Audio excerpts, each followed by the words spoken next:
Hello, Grumpy Old Fart here.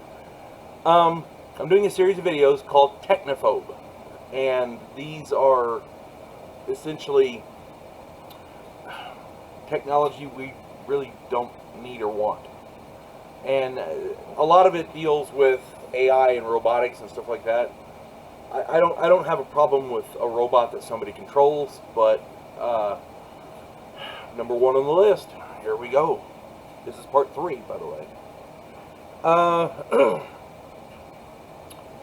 They're developing autonomous robots. They're AI-powered robots for use in the military.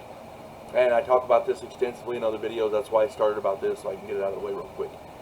I'm okay with a robot controlled by a person, like a drone, or something somebody's running, like a video game or whatever.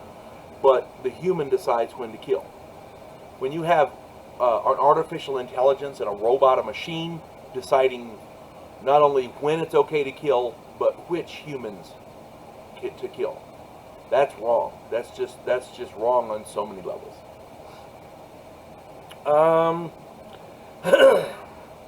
I mentioned in a previous video that Elon Musk has developed a computer program, an algorithm that reads minds and can not only read minds but tweak it,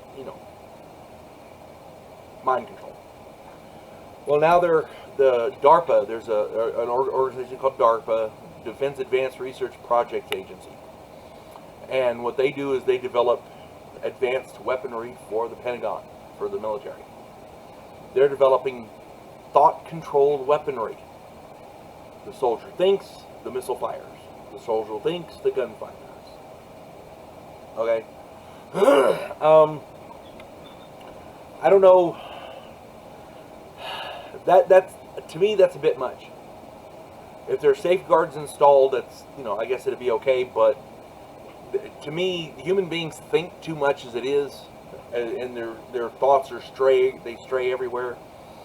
If a missile gets the wrong idea from a stray thought that the soldier has, I mean, that's really pushing the line right there. DARPA's working on insects that deliver biological weapons. I know this sounds stupid, but it's true. Excuse me a moment. I have a co-pilot for this episode. Yes, this is Chekhov, the obnoxious little dog that's so obnoxious he's cute. All right. He apparently wanted to be on camera really bad, so here we go. Insects that deliver biological weapons. I know that they're working on small insect robots that can be used to track people, listening devices, GPS, that kind of thing. A little robotic mosquito lands on your car, and they know where you are, and they know what you're saying, and stuff like that.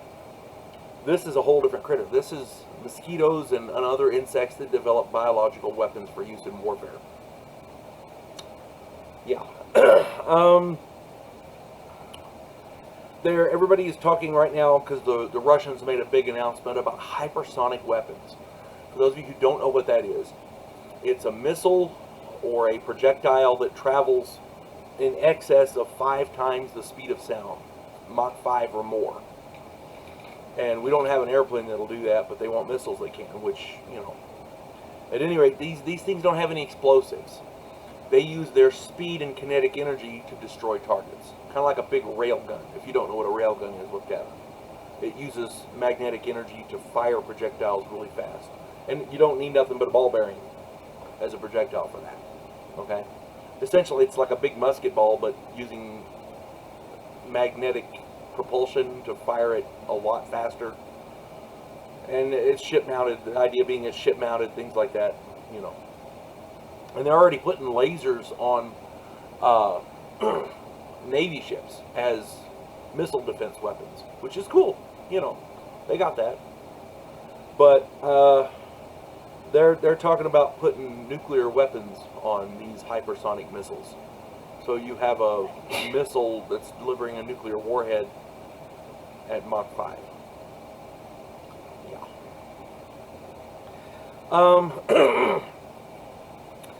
The Pentagon is also talking about a weapon system. This is going to sound odd. It's along the same lines as the hypersonic weapons, but this is called Rods from God. It's a satellite weapon system that has a lot of these big. They look like big telephone poles, but they're okay. If you don't want to get in there, they look like big telephone poles, but they're metal encased, and they're dropped from orbit with. They're trying to figure a way to make them really accurate. And these things from that height, they'll reach in excess of 7,000 miles an hour. That's Mach 10, by the way. And when these things hit, they'll go deep enough to hit any bunker and like that. There's no explosive. There's no.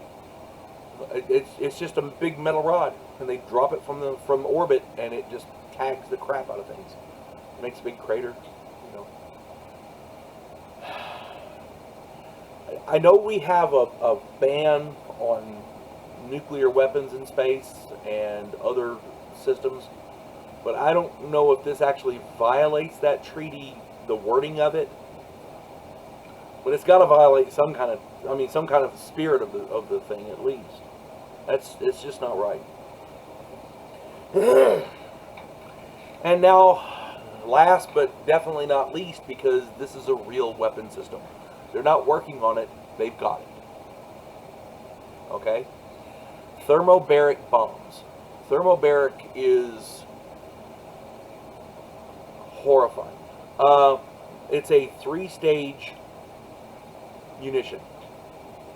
The first stage spreads fuel all over the intended area. The second stage ignites the fuel, an explosive that ignites that fuel, and it does it really quick and it burns really hot. When that fuel burns, it creates a vacuum because all the air is burnt up in that explosion, and the air from the surrounding area rushes in like a thunderclap, because lightning obliterates the air, disintegrates the air, and the air rushing in, that's the thunderclap that you hear. That's how thunder is made. Well, it's the same basic concept here, but this has a much broader area, and inside bunkers and inside tunnels and things like that, enclosed areas, it is horrifying.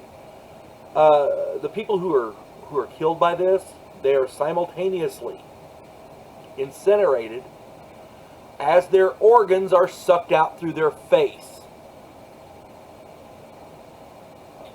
Oh my God, just shoot me in the head. Be done with it. This is ridiculous. We have these. These are real bombs. Look them up. Thermobaric bombs. Fuel air munitions. Same thing. And we had these in Vietnam.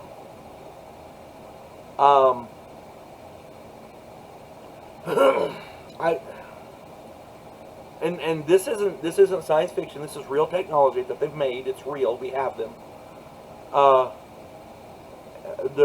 The Russians have a big version. We have the mother of all bombs, a big explosive device. The Russians call theirs the father of all bombs, and theirs is a thermobaric device. I do not know if ours, the mother of all bombs, is a thermobaric device, but there's things that our eggheads are working on that we don't need. Artificial intelligence is one of them. I talked about quantum teleportation. We don't need that. I mean, the replication aspect is fine, but and go watch that video, Technophobe Part 2. The replication aspect I think would be okay if you're replicating food and supplies and inanimate objects and things like that. That's fine. But when you get to trying to transport people with that, it's ridiculous. And that's a technology we don't need. This is a technology we don't need. Period. But we've already got it, so yay them. Alright, well, this has been part 3. There's going to be more. You folks have a good day. God bless one and all.